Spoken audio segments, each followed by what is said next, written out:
Hello students. तो आज हम स्टार्ट करने जा रहे हैं पार्टनरशिप में डिसोल्यूशन। तो डिसोल्यूशन में हम लोग स्टार्ट कर रहे हैं इंसॉल्वेंसी से। इससे पहले के जो वीडियो लेक्चर्स हैं वो उन सभी स्टूडेंट्स के लिए वीडियो लेक्चर्स थे जिनका डिसोल्यूशन ऑफ पार्टनरशिप में या तो भूल गए थे यानी शॉर्ट टर्म मेमोरी लॉस, या फिर वो ऐसे स्टूडेंट थे जो साइंस बैकग्राउंड के थे और जिनको इस चैप्टर के बारे में कुछ भी नहीं मालूम था। ओके, तो अब हम स्टार्ट करते हैं आज के जो नया टॉपिक है, यानी जो बेसिक्स के बाद अगर बात करें तो हम जो स्टूडेंट 12th में पढ़े थे तो उसके बाद जो डिसोल्यूशन होता है वो आज ही की क्लास से स्टार्ट होता है। उसके लिए हमने पीछे वीडियो लेक्चर्स इसलिए दे दिए थे ताकि आप पुराना देख पाएँ। और जो स्टूडेंट्स बीकॉम ऑनर्स में हैं या बीकॉम प्रोग्राम में हैं उन सब के पेपर में यही आता है, इंसॉल्वेंसी ही आता है। और जो स्टूडेंट्स आईपीसीसी के स्टूडेंट्स हों और वो लोग देख रहे हैं मुझे, तो उसमें इंसॉल्वेंसी में यहीं से उनको स्टार्ट है और इंसॉल्वेंसी का आप लोग यहाँ से प्रिपेयर करना स्टार्ट करें। ग्रुप सेकंड में आपका है। तो चलिए स्टार्ट करते हैं स्टूडेंट्स। इंसॉल्वेंसी आप जानते हैं कि इंसॉल्वेंसी का मतलब है कि मान लीजिए पार्टनर है मिस्टर ए, मिस्टर बी और मिस्टर सी, और मिस्टर ए इंसॉल्वेंट हो जाएं तो इसे हम कहेंगे पार्शियल इंसॉल्वेंसी। पर अगर ये कहा जाए कि ए और बी दोनों हो इंसॉल्वेंट हो गए, ठीक है, तो ये फुल इंसॉल्वेंसी हो गया। रीजन, क्योंकि अब फर्म जो है कंप्लीट बंद हो गई है। क्योंकि अब तो ये अंडरस्टूड है कि जो भी लॉस बियर करेगा वो सी ही करेगा, इसका भी और बी का लॉस भी सी बियर करेगा और ए का लॉस भी सी बियर करेगा। तो यहाँ पर ये फुल इंसॉल्वेंसी में केस सिंपल हो जाता है। फुल इंसॉल्वेंसी में ऐसा भी हो सकता है कि ए बी सी तीनों इंसॉल्वेंट हो जाए, तो अब कोई भी किसी के लॉस को बियर करने वाला तो है नहीं, तीनों ही इंसॉल्वेंट हो चुके हैं। तो यहाँ पर जितना लॉस बियर नहीं कर पाए ये तीनों, वो फर्म की डेफिशिएंसी होगी, फर्म की कंगाली होगी। तो फुल पार्ट इंसॉल्वेंसी में अगर सभी पार्ट इंसॉल्वेंट हो चुके हैं तो डेफिशिएंसी आ जाती है और वो क्रेडिटर्स को बॉर्न करनी पड़ेगी, यानी लायबिलिटीज को। पार्शियल में चूंकि एक पार्टनर सॉल्वेंट है तो वो बॉर्न कर लेगा, तो लायबिलिटीज की पूरी पेमेंट हो जाएगी, क्योंकि जितनी पेमेंट करनी है वो सी अपने पास से ला कर देगा। क्यों ला कर देगा? क्योंकि अनलिमिटेड लायबिलिटी पार्टनरशिप की कंडीशन होती है ना, अनलिमिटेड लायबिलिटी। तो C is a partner and he is not an insolvent person, ठीक है, तो his liability is unlimited. He will pay according to his share and also the share which is the share of mister A and mister B for which they are not capable of paying, ठीक है। तो जब एक partner दूसरे की liability को पे करता है तो इसी क्लॉज को अनलिमिटेड लायबिलिटी क्लॉज कहते हैं। इसी को हम म्यूचुअल एजेंसी भी कहते हैं। ये बात क्लियर होगी स्टूडेंट्स? ठीक है। आज के टॉपिक में जो हम पढ़ने वाले हैं वो पढ़ने वाले हैं पार्शियल इंसॉल्वेंसी। पार्शियल इंसॉल्वेंसी का क्या मतलब है कि मैंने आपको बताया कि mister A, mister B, mister C, mister D है और ए और बी दोनों इंसॉल्वेंट हो जाएं तो ये पार्शियल इंसॉल्वेंसी का केस हो गया। ए बी सी है, ठीक है, और ए इंसॉल्वेंट हो गया तो ये भी पार्शियल इंसॉल्वेंसी का केस है। अगर ए बी सी में ए बी दोनों इंसॉल्वेंट हो जाएं तो क्या ये पार्शियल इंसॉल्वेंसी है? नहीं, ये टोटल इंसॉल्वेंसी की तरह से चलेगा, क्योंकि यहां पर ये शेयर कर लेंगे। ए बी को जो है वो सी को ही देना पड़ेगा, तो यहां क्लियर है यहां पर। तो स्टूडेंट्स मैं आता हूं वापस। पार्शियल इंसॉल्वेंसी में क्या होता है कि ए है, बी है और सी है। Now let us assume mister A is become insolvent. If he is an insolvent partner it means there should be a something an amount, कुछ ना कुछ अमाउंट होगा for which A is not able to pay. That amount which is not payable by Mr. A known is the deficiency of Mr. A. उसको A की हम deficiency कहेंगे, जिसके लिए A पेमेंट नहीं ला पा रहा है। A is not capable for bringing that amount. तो जो पैसा मिस्टर ए नहीं ला पा रहा है due to his insolvency, That amount is known as deficiency of Mr. A. Now Mr. B and Mr. C are partners. Partnership की है, निभानी तो पड़ेगी. तो ऐसी हालत में it is known as unlimited liability clause. तो वो डेफिशिएंसी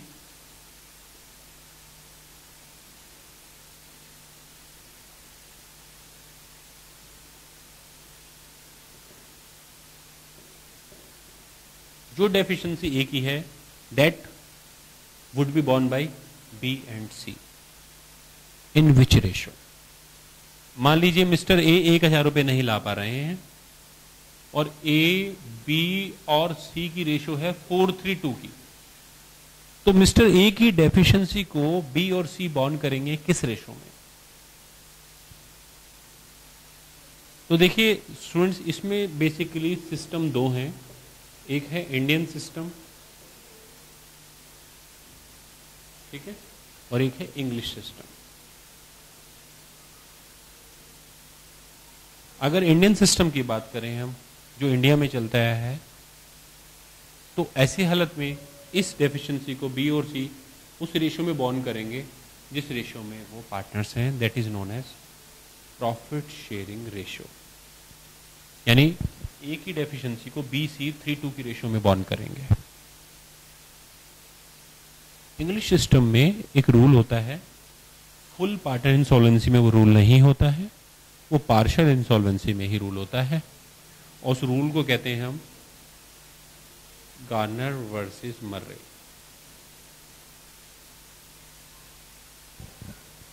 स्टूडेंट 3 पार्टनर थे, उसमें जो थर्ड पार्टनर था वो इंसॉल्वेंट हो गया. कहानी सुनिए अब ध्यान से, इंग्लैंड का केस है. तो जो तीसरा पार्टनर था, जब वो इंसॉल्वेंट हो गया तो उसकी डेफिशिएंसी आ गई. अब वो डेफिशिएंसी बाकी के बचे हुए 2 पार्टनर्स पर आ गई. जो बाकी के जो बचे हुए 2 पार्टनर्स थे वो थे गार्नर, मिस्टर गार्नर और मिस्टर मर्रे. तो उस समय तक जो डेफिशिएंसी थी वो प्रॉफिट शेयरिंग रेशियो में ही बॉर्न होती थी. कौन सी रेशियो में बॉर्न होती थी? Profit sharing ratio. अब जब प्रॉफिट शेयरिंग रेशियो में बांटने की बात आई तो स्टूडेंट्स ऐसी हालत में गार्नर को जो शेयर करना पड़ रहा था वो ज्यादा शेयर करना पड़ रहा था. तो गार्नर ने मना कर दिया. गार्नर ने मना कर दिया कि भाई हम इस प्रॉफिट शेयरिंग रेशियो में बॉर्न नहीं करेंगे. अब जब गार्नर ने मना कर दिया तो पार्टनर्स ने कहा भाई किस रेशियो में बॉर्न करना चाहते हैं आप? तो उसने कहा कैपिटल रेशियो में बॉर्न करना चाहते हैं. कैपिटल रेशियो में दूसरे वाले पार्टनर को शेयर ज्यादा लेना पड़ रहा था डेफिशिएंसी का, गार्नर को फायदा था, तो इसलिए दूसरा वाला पार्टनर मान नहीं रहा था. तो अब केस क्या है कि one partner wants to distribute this deficiency in profit sharing ratio, but the other partner wants to distribute this deficiency in capital ratio. So what is the right ratio for distributing this deficiency? Profit sharing ratio और capital ratio? ये question था. Case court में पहुंच गया. Court में जज ने पूछा कि बताइए गार्नर आप क्या चाहते हैं?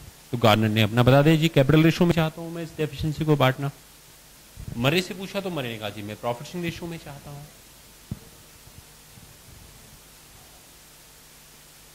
तो जज ने क्वेश्चन पूछा कि पार्टनर तुम कैपिटल रेशियो में क्यों चाहते हो?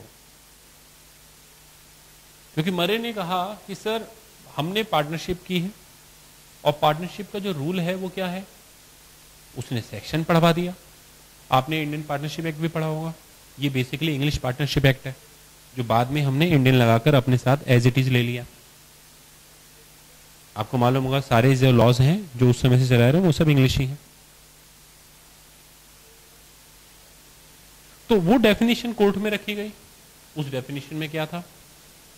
डेफिनेशन में था partnership is the relation between the person who have agreed to share the profit of a business which is carried by all or any of them acting for all. तो partner ने क्या कहा?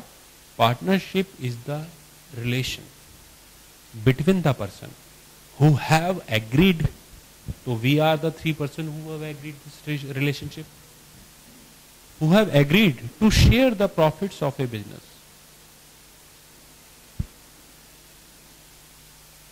which is carried by all or any of them acting for all. तो मरे ने कहा sir इसको, इस डेफिनेशन को मानना चाहिए। तो गार्नर ने भी इसी डेफिनेशन को फिर से पढ़कर सुनाया। गार्नर ने कहा कि सर ठीक है, मैं इस डेफिनेशन को दोबारा से पढ़ता हूं। उसने पढ़कर सुनाया, और क्या? Partnership is the relation between the person who have agreed to share the profit of a business, to share the profit of a business, to share the profit of a business. उसने कहा sir to share the profit of a business, तो आप कहेंगे sir loss कौन bear करेगा? Loss तो एक event होता है, डेफिनेटली जो प्रॉफिट बॉर्न करता है वही लॉस बॉर्न करेगा, क्योंकि ऑनरशिप टाइटल होता है। तो उसने कहा sir I am accepting if this deficiency is due to activity of business, then I am willing to share this deficiency in our profit ratio. For my lord, this loss is not due to activity of business. It is not due to activity of business. It is due to because a partner is unable to bring some funds for the firm because he is an insolvent person. तो उसने कहा कि sir ये business का loss नहीं है। Business का loss होता है कि सामान में आग लग जाए, बिजनेस का पैसा लेकर कोई भाग जाए, और ये सब बिजनेस के लॉस होते हैं। ये लॉस तो इसलिए है क्योंकि मेरा कोई एक पार्टनर अपने घर से पैसे नहीं ला सकता। घर से पैसे ना लाने का मतलब है ये this is personal reason, this is not a business reason, this is pure personal reason कि हम उससे पैसा मंगवा रहे हैं और वो घर से ला नहीं पा रहा। तो इसका नेचर जो है बिजनेस नेचर नहीं हुआ, रेवेन्यू नेचर नहीं हुआ, ट्रेडिंग नेचर नहीं हुआ। ये basically it is a problem of capital problem. कोई पार्टनर से हम पैसा मंगवा रहे हैं कैपिटल के नाम पर और वो कैपिटल नहीं ला पा रहा, तो ये कैपिटल प्रॉब्लम है। तो ये कैपिटल नेचर है और इसे कैपिटल रेशियो में बॉन्ड करना चाहिए। आप क्या समझते हैं इस बात को? आपसे भी पूछता हूं मैं, आप बताइए आप क्या समझते हैं, बताइए। क्या ये कैपिटल प्रॉब्लम है, ये बिजनेस प्रॉब्लम है या कैपिटल प्रॉब्लम है? ये कैपिटल प्रॉब्लम। बिजनेस प्रॉब्लम क्या होती है कि डेटर्स भाग गए पेमेंट लेकर, कोई बिल्डिंग बिजनेस की थी वो गिर गई, कानून ने मना कर दिया कि बिजनेस नहीं कर पाओगे। ये सब ट्रेडिंग प्रॉब्लम्स होती हैं, ट्रेडिंग रीजंस होते हैं।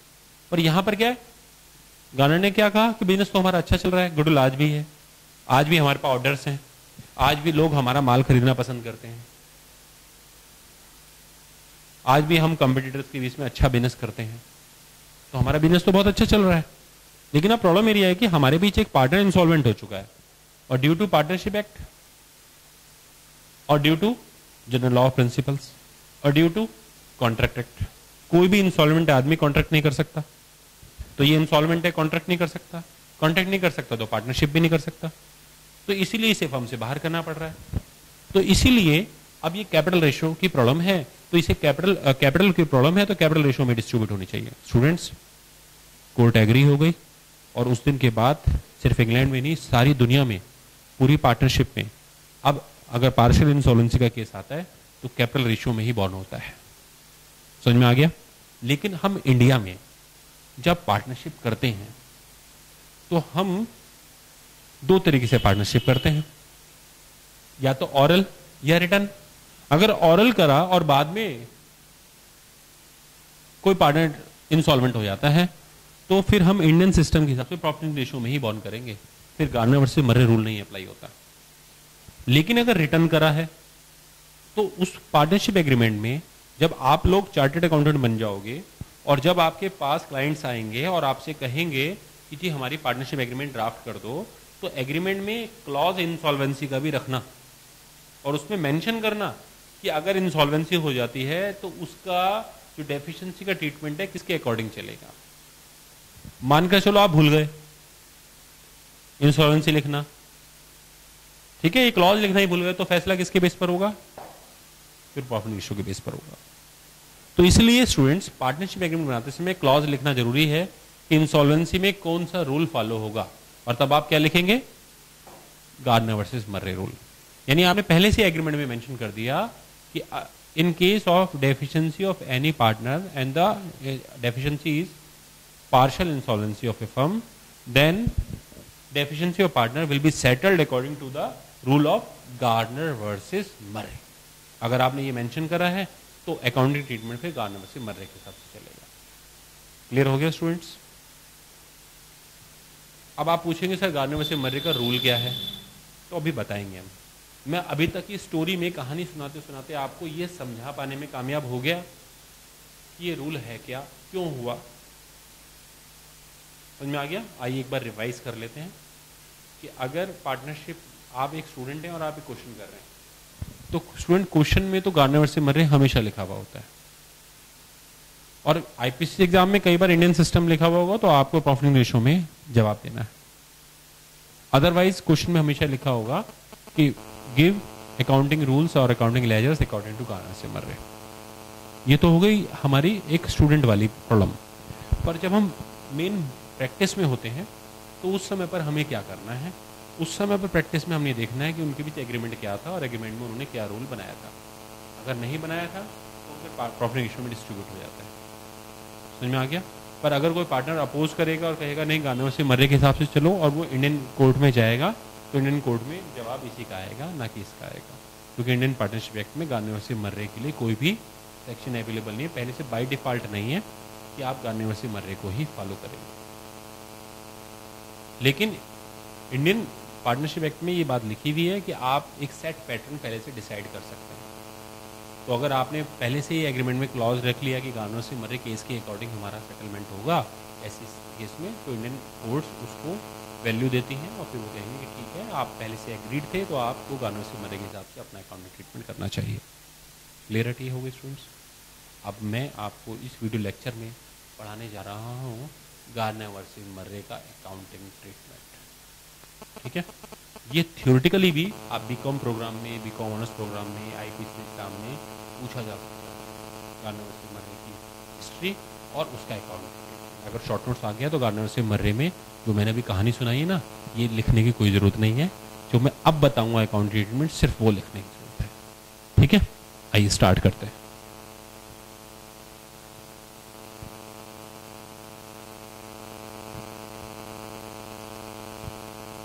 स्टूडेंट्स, गार्नर वर्सेस मर्रे में अगर छोटी सी बात सोची जाए तो बेसिकली ये रूल मुझे क्या सिखा रहा है? ये रूल ये सिखा रहा है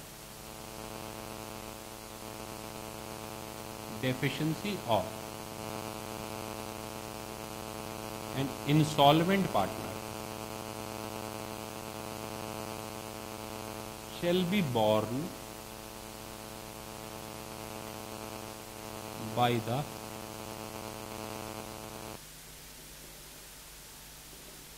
solvent partners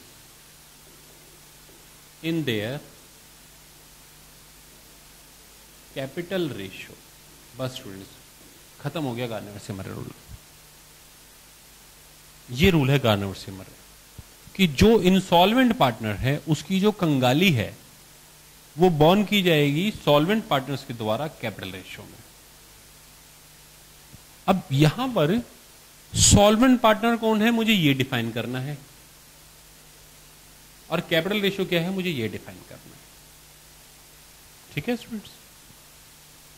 तो स्टूडेंट्स आइए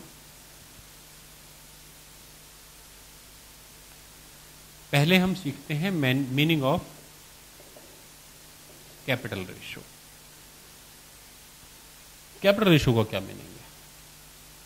तो स्टूडेंट्स आपको मालूम है कि कैपिटल अकाउंट्स के दो मेथड्स होते हैं, एक होता है फिक्स्ड कैपिटल अकाउंट मेथड और एक होता है फ्लक्चुएटिंग कैपिटल मेथड। तो यहां पर जो जवाब हैं वो भी दो ही हैं। एक, अगर आपने फिक्स कैपिटल अकाउंट मेथड रखा हुआ है तो उसका अलग है, और अगर आपने फ्लक्चुएटिंग कैपिटल अकाउंट मेथड रखा हुआ है तो उसके हिसाब से कैपिटल रेशियो अलग चलेगा। अगर आपने रखा हुआ है फिक्स कैपिटल अकाउंट मेथड, आप बहुत से स्टूडेंट ऐसे भी होंगे शायद साइंस बैकग्राउंड के कि वो कहेंगे जी फिक्स कैपिटल अकाउंट मेथड क्या होता है। तो students, fix capital account method में जो पार्टनर्स होते हैं वो दो अकाउंट्स रखते हैं अपने कैपिटल के लिए, कैपिटल मैनेजमेंट के लिए, एक कैपिटल अकाउंट और एक करंट अकाउंट।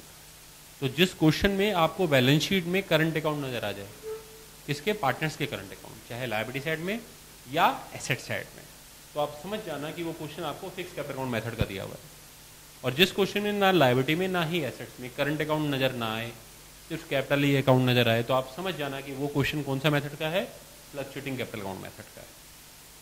तो अगर question fix capital account method का है तो कैपिटल रेशियो क्या होगी, तब बहुत आसान जवाब है students. Mister A, mister B, mister C, A insolvent हो गया, बचा कौन, बी और सी। कौन सा मेथड है उनका, मैं आपसे पूछ रहा हूं, आप सब लोग बताओ, चुपचाप बैठे हुए हो क्लासरूम में, कौन सा मेथड है उनका, फिक्स्ड। कौन सा है, जोर के बोलो, सुनाई देना चाहिए यहां पर, कौन सा मेथड है, तो खुद ही कह रहे हो फिक्स, तो इसका वो चेंज ही नहीं होने का। तो यानी जो फिक्स्ड उनका कैपिटल है वही रेशो मान ली जाएगी, जो उनकी क्या है, फिक्स कैपिटल है वही रेशो होगी। तो कैपिटल रेशो इस मेथड में क्या होगी,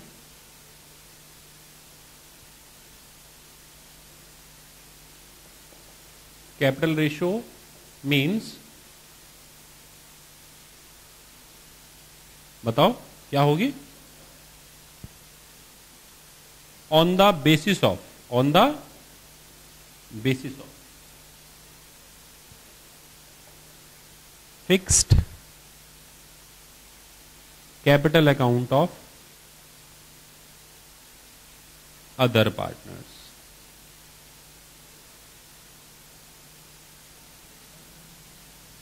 जो बाकी के पार्टनर्स बचे हैं उनमें कुछ जोड़ना या घटाना पड़ेगा, नो एडजस्टमेंट,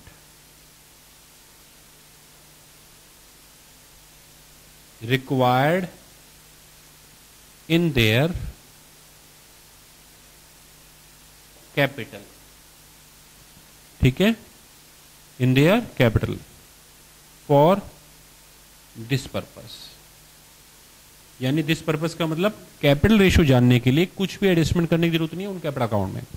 मान लीजिए क्वेश्चन में ड्राइंग्स दे रखा है, तो ड्राइंग्स को कैपिटल में से माइनस करने की जरूरत नहीं है। मान लो क्वेश्चन में जनरल रिजर्व दे रखा है, तो जनरल रिजर्व को कैपिटल अकाउंट में ऐड करने की जरूरत नहीं है। क्यों नहीं है ये सब जरूरत, क्योंकि कैपिटल क्या है, तो जब कैपिटल फिक्स्ड होती है जनरल रिजर्व कहां जाता है, करंट अकाउंट में, ड्राइंग्स कहां जाते हैं, करंट अकाउंट में, तो यहां तो आएंगे नहीं ना, तो इसलिए कैपिटल फिक्स्ड है, उसे फिक्स ही रहने दो, उसे मत बिगाड़ो। तो अगर कैपिटल अकाउंट फिक्स है तो फिक्स कैपिटल अकाउंट में ही फिक्स कैपिटल रेशियो निकल जाएगा। ये बात क्लियर हो गई स्टूडेंट, बड़ा आसान है। ऐसा क्वेश्चन आ गया तो हलवा क्वेश्चन हो गया, क्योंकि कुछ उसमें एडजस्ट ही नहीं करना, कुछ जोड़ना ही नहीं, कुछ घटाना ही नहीं। अब हम आते हैं उधर फ्लक्चुएटिंग कैपिटल अकाउंट मेथड में। फ्लक्चुएटिंग कैपिटल अकाउंट मेथड में फिर से याद दिला देता हूं, बैलेंस शीट होती है, करंट अकाउंट कहीं नहीं होता, ना आपके एसेट्स में ना आपकी लायबिलिटीज में। तो फिर ऐसी हालत में फ्लक्चुएटिंग कैपिटल अकाउंट मेथड में कैपिटल रेशियो का क्या मतलब है, जो पार्टनर इंसॉल्वेंट हो गया उसे छोड़कर बाकी जो पार्टनर बचे उनमें से जो सॉल्वेंट है। अब आप कहेंगे सर उनमें से भी सॉल्वेंट होते हैं, हाँ तभी तो मैंने यहां सॉल्वेंट लिखा है। आप जरा ध्यान से आइए, मैंने क्या लिखा है, deficiency of an insolvent partner shall be borne by the solvent partners. मैंने अदर पार्टनर्स नहीं लिखा, ध्यान दीजिए आप। मान लीजिए 4 पार्टनर हैं, ए बी सी डी, और ए इंसॉल्वेंट हो गया, तो आप ऐसा ना समझें कि गार्डनर से मर्रे ये कहता है कि ए की डेफिशिएंसी को बी सी डी बॉन्ड करेंगे। गार्डनर से मर्रे कहता है कि ए की डेफिशिएंसी को बी सी डी में से वो लोग बॉन्ड करेंगे जो सॉल्वेंट पार्टनर हैं। अब आप कहेंगे सर सॉल्वेंट तो तीनों ही हैं क्योंकि आप इसे इंसॉल्वेंट कह रहे हो। तो गार्डनर से मर्रे रूल ये कहता है स्टूडेंट्स कि अगर कैपिटल अकाउंट फिक्स्ड है तो जो इंसॉल्वेंट हो गया है उसे छोड़कर बाकी सभी सॉल्वेंट माने जाएंगे। यानी अगर ये मेथड है तो ये तीनों सॉल्वेंट है, इसीलिए मैंने लिखा है कि capital account of other partners. यानी इसका मतलब ए को छोड़कर इनकी जो कैपिटल अकाउंट है जो फिक्स्ड है वही कैपिटल रेशियो हो जाएगी। पर अगर student fluctuating capital account method है तो गार्डनर मर्रे कहता है कि ए की इंसॉल्वेंसी को बी सी डी में से वो बॉन्ड करेंगे जो सॉल्वेंट है। अब आप कहेंगे सॉल्वेंट तो सारे हैं, सॉल्वेंट सारे हैं, पर गार्डनर मर्रे सॉल्वेंट उसे मानता है कि जिस दिन ये इंसॉल्वेंट हुआ था उसको क्या कहते हैं, डेट ऑफ इंसॉल्वेंसी। जिस डेट को मिस्टर ए इंसॉल्वेंट हुए, उस डेट पर इनमें से जिन जिन की कैपिटल क्रेडिट बैलेंस रखती थी, कौन सा बैलेंस रखती थी, क्रेडिट बैलेंस का मतलब पॉजिटिव बैलेंस, कि बाकी जो पार्टनर बचे हैं अगर उनकी कैपिटल अकाउंट का बैलेंस पॉजिटिव था, क्रेडिट बैलेंस था, तो वो सॉल्वेंट माने जाएंगे। और अगर डेबिट बैलेंस था तो घर से भले ही वो पैसा ला सकता हो इंडियन लॉ के हिसाब से, पर गार्डनर मर्रे अकाउंटिंग ट्रीटमेंट में ऐसे पार्टनर को सॉल्वेंट नहीं मानता ना। यानी वो कहेगा ठीक है, आप इसकी जो डेफिशिएंसी है उसमें आप शेयर नहीं करोगे। मैं दोबारा से आता हूं क्वेश्चन में कि ए की डेफिशिएंसी को कौन बॉन्ड करेगा अगर कैपिटल अकाउंट फ्लक्चुएटिंग है, तो जवाब है बाकी बचे हुए पार्टनर्स में से वो पार्टनर्स जिनके कैपिटल अकाउंट का बैलेंस क्रेडिट है। अब आप कहेंगे सर जनरल रिजर्व भी तो है, तो मैं अब बताता हूं। जनरल रिजर्व जोड़ने के बाद, सर ड्राइंग्स भी तो है, ड्राइंग घटाने के बाद, इस डेट ऑफ इंसॉल्वेंसी पर जो जो फंड्स रह गए थे जिसको हम बोलते हैं एडजस्टमेंट, क्या बोलते हैं, वो एडजस्टमेंट करने के बाद इस डेट पर जो एडजस्टमेंट करनी थी वो कर दो।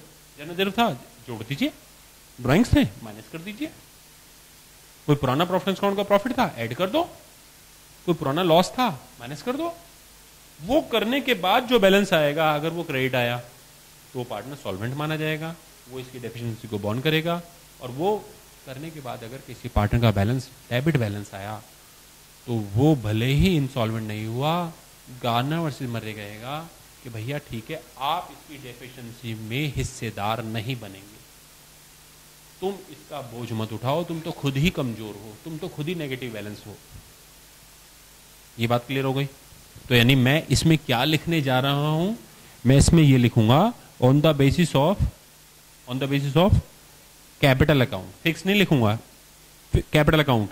कैपिटल अकाउंट किसके, solvent partners, capital account of solvent partners. और फिर क्या लिखूंगा, adjustment is required, adjustment is required.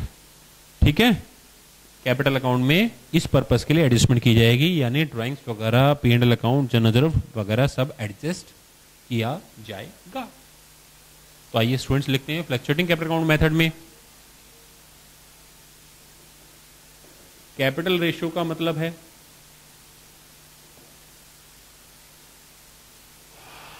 On the basis of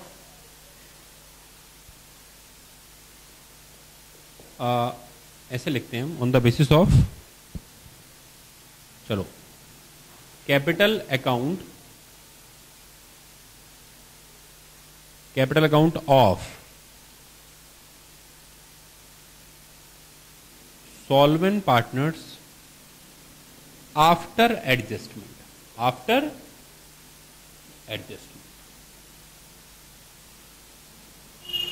और जो एडजस्टमेंट है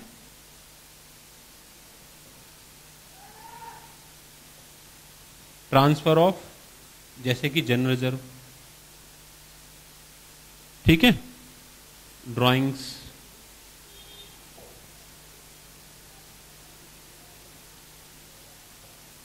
अनडिस्ट्रीब्यूटेड प्रॉफिट या लॉस वगैरह वगैरह वगैरह, इनके एडजस्टमेंट के बाद जो बैलेंस आएगा कैपिटल रेशियो उसके बेसिस पर आएगी, on the basis of balance of capital account, ऐसे लिख देते हैं, balance of capital account of solvent partners after adjustment. ठीक है, आफ्टर कौन सी डेट पर, on the date of insolvency, on the date of, आप चाहें तो लिख सकते हैं on the date of insolvency. और यहां पर क्या है, कैपिटल रेशियो का क्या मतलब है, on the basis of balance of fix capital of other partner, यानी जो बच गए वो सब, कोई एडजस्टमेंट देखने की जरूरत नहीं, क्योंकि उन्होंने अपना आपस में प्रॉमिस कर रखा था कि हमारी कैपिटल फिक्स्ड है, फिक्स रहेगी। ये बात क्लियर हो गई स्टूडेंट्स? तो अब हमने कैपिटल रेशियो तो बता दिया, आपने उतार लिया, कैपिटल रेशियो बता दिया। फिक्स कैपिटल में फिक्स ही मानी जाती है, फ्लक्चुएटिंग में एडजस्टमेंट करने के बाद जो बैलेंस आता है, अगर क्रेडिट बैलेंस आ गया तो वो कैपिटल रेशियो में आएगा, अगर वो डेबिट में आ गया तो कैपिटल रेशियो में नहीं आएगा। समझ में आ गया? तो capital ratio means on the basis of solvent, on the basis of solvent partners के। सॉल्वेंट पार्टनर्स का मतलब क्या है? आप चाहें तो यहां ब्रैकेट में यहां लिख लेना जो मैं यहां लिख रहा हूं, having credit balance, having credit balance, जिनका क्रेडिट बैलेंस है। ये बात क्लियर हो गई? मैंने ये क्लियर कर दिया। सॉल्वेंट पार्टनर भी मैंने वैसे क्लियर कर दिए हैं। ठीक है, ये बात क्लियर हो गई। सॉल्वेंट पार्टनर्स को मैं दोबारा से एक बार यहां पर डिफाइन कर देता हूं। सॉल्वेंट पार्टनर्स कौन है? अगर फिक्स कैपिटल अकाउंट मेथड है तो जो अदर पार्टनर्स हैं वो क्या माने जाएंगे? सॉल्वेंट। ठीक है, other partners is treated as solvent partner, बाकी पार्टनर सॉल्वेंट पार्टनर की तरह माने जाएंगे। और अगर फ्लक्चुएटिंग कैपिटल अकाउंट मेथड है तो वही पार्टनर सॉल्वेंट माने जाएंगे जिनका एडजस्टमेंट के बाद कैपिटल अकाउंट का बैलेंस पॉजिटिव है। ओनली दोज पार्टनर्स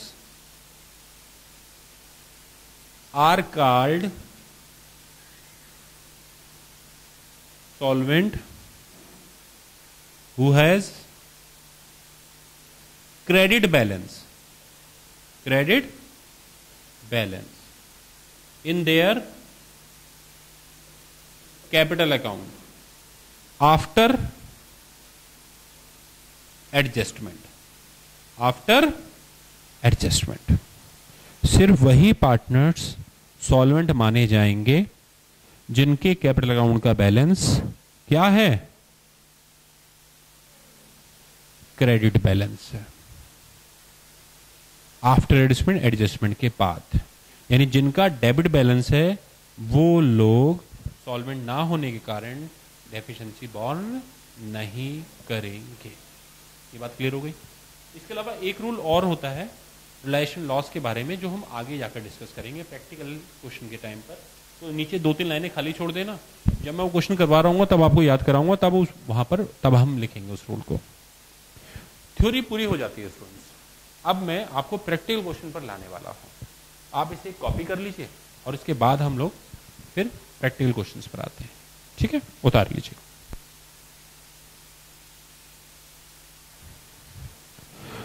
देखिए स्टूडेंट्स, एक क्वेश्चन मैंने आपका बना दिया है और इसमें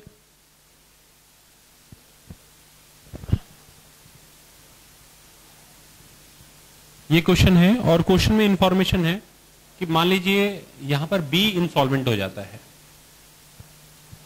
तो अब सवाल है कि बी की डेफिशिएंसी को कौन बॉन्ड करेगा और किस रेशियो में बॉन्ड करेगा। तो इसका आंसर ढूंढने से पहले हमें यह डिस्कस करना पड़ेगा, ये देखना पड़ेगा कि इनके कैपिटल अकाउंट का मेथड कौन सा है। मैंने आपको बताया था कैपिटल अकाउंट के मेथड 2 होते हैं, एक फिक्स्ड और एक फ्लक्चुएटिंग। ठीक है, तो आइए चलते हैं और देखते हैं ये फिक्स्ड है या फ्लक्चुएटिंग है। बताइए क्या है? फिक्स्ड है। आपने बिल्कुल ठीक बताया। कैसे पहचाना आपने कि कैपिटल अकाउंट फिक्स्ड है? क्योंकि यहां पर आपको करंट अकाउंट नजर आ रहे हैं। मैंने आपको बताया था कि अगर करंट अकाउंट हो तो समझ जाना कि कैपिटल फिक्स्ड है। ठीक है, अब हमें गार्नर वर्सेस मर्रे का जो रूल है उसमें माइंड लगाना पड़ेगा फिक्स्ड वाले पर, कि फिक्स्ड वाले में यह पढ़ाया गया था कि नो एडजस्टमेंट इज रिक्वायर्ड। तो इसमें कोई एडजस्टमेंट करने की जरूरत नहीं है। आपको इसमें एडजस्टमेंट कोई नजर आ रही है? हाँ, जनरल रिजर्व। वो कह रहे हैं जनरल रिजर्व को एडजस्ट करने की अब जरूरत नहीं है, बिना एडजस्टमेंट के ही कैपिटल रेशियो निकलेगी। तो यानी ए की कैपिटल कितनी है? 10,000। सी की कैपिटल कितनी है?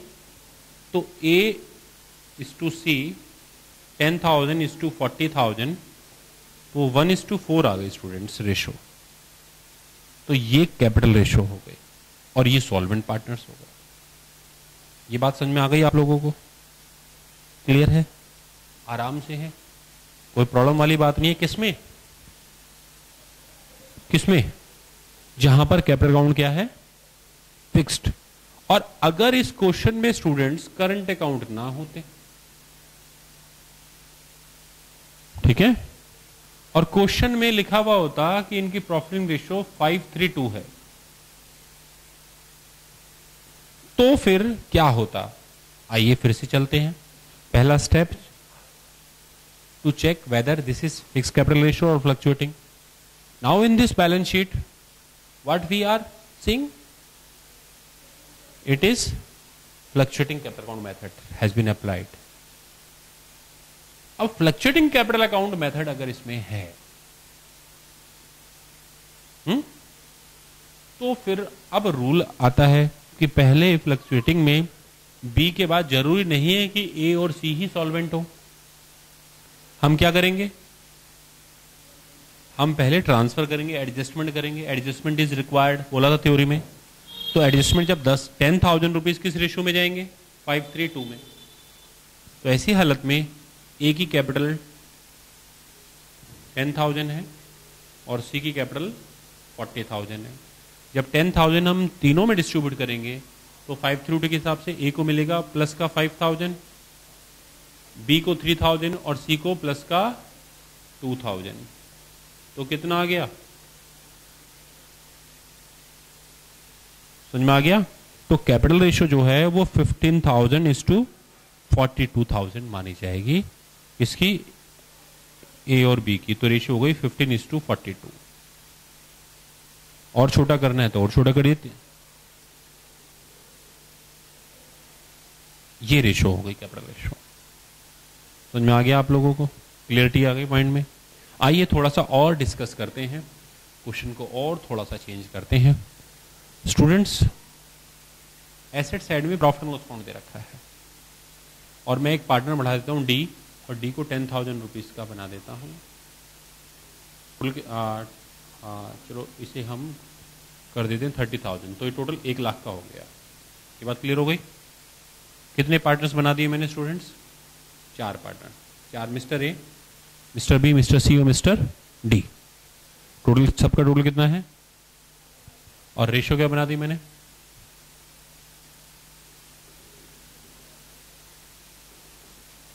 4:3:1। रेशियो क्या हो गई है? 4:3:1। आपको क्या दे रखा है लायबिलिटी साइड में? साथ में जनरल रिजर्व कितना दे रखा है? 10,000, और साथ में प्रॉफिट एंड लॉस अकाउंट दिया हुआ है। क्या दिया हुआ है? प्रॉफिट एंड लॉस अकाउंट दे रखा है। और मान लीजिए प्रॉफिट एंड लॉस अकाउंट दे रखा है आपको 40,000 रुपये। थोड़ा कम कर लेते हैं, 20,000 कर लेते हैं। ठीक है स्टूडेंट्स? अब देखिए जरा, बी तो इंसॉल्वेंट हो गया, ए बचा, सी बचे और डी बचे। ए का कैपिटल कितना है? ठीक है, और सी का कितना है और डी का कितना है? जब आप ट्रांसफर करेंगे जनरल रिजर्व तो 10,000 4:3:1 की रेशियो में जाएगा। ए को कितना मिलेगा? 4,000, बी को कितना मिलेगा? 3,000, सी को कितना मिलेगा? 2,000, डी को कितना मिलेगा? 1,000।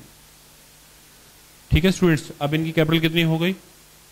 14,000, 42,000, 31,000 minus profit and loss account का लॉस, क्योंकि एसेट साइड में लॉस चल रहा है 20,000। और जब वो इस रेशियो में बांटेंगे तो कितना आएगा? 8,000, और वो 3,000 चला जाएगा। ठीक है, तो 6,000 वहां चला जाएगा। इसके बाद इसको मिलेगा 4,000 और इसको मिलेगा, हाँ जी, 2,000। ठीक है, माइनस माइनस माइनस, इनके रह गए 6,000, इनके रह गए 38,000 और इनके रह गए 29,000। तो स्टूडेंट्स फिर कैपिटल रेशो ए की, बी की और सी की ये आ जाएगी, कितनी आ जाएगी? 60, 38 और 29। ठीक है ना?